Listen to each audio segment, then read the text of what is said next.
everyone, and welcome to another edition of Take 3 History. Where does the name come from? It comes from me having to do these videos at least 3 times before I get one that doesn't have a ton of grammatical errors or speech mistakes. So welcome. Thanks for tuning in. Today I want to examine the relationship between faith and civic engagement by contrasting 2 important fundamentalists from the early 20th century, J. Gresham Machin and William Bryan. Machin was an influential Presbyterian minister and theological professor at Princeton University from 1906 to 1929. Throughout the course of his life, he wrote many influential works, but perhaps the most famous was Christianity and Liberalism. In that book, he argued that liberal Christianity wasn't Christianity at all, and he said that Christians should follow the fundamentals of the faith, meaning the virgin birth, the inerrancy of Scripture, the divinity of Christ, and the second coming. While Machin believed that all Christians should subscribe to a conservative interpretation of the Bible, he didn't necessarily believe that all people should.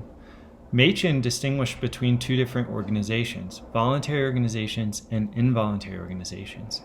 Machin argued that the church was a voluntary organization, meaning that people voluntarily chose to join it. As such, they were required to believe and follow the tenets of that faith. By contrast, the government represented an involuntary organization. Whether you wanted to or not, if you lived in the United States, you had to submit to the rules and laws of the United States.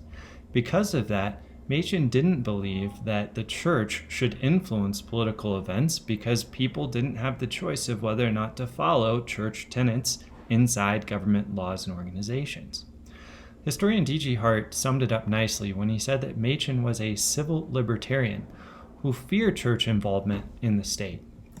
By contrast, William Bryan believed that faith was an essential part of public life.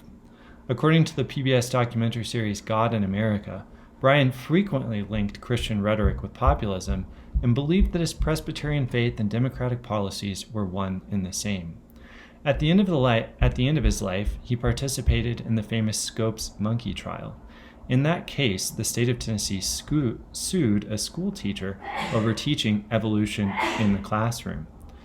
Bryan, who was asked to defend the state of Tennessee in the case, said in an unpublished remarks that he gave to the New York Post, Christianity was the only means by which the problems which vex the heart and which vex the world might be solved.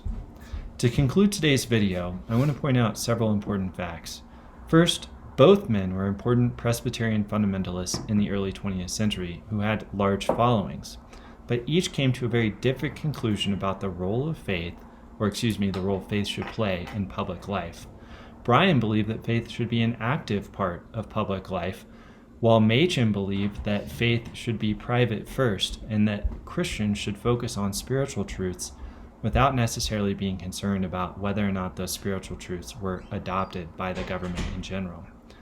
The reason I think this is important is because as the 2022 election is approaching, and the United States is currently in the process of the primary process, we have to decide which path we're going to follow.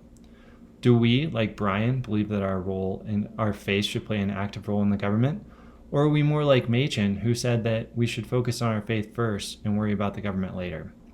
Think about these things as you go out and vote, and have a great day. See you later. Bye.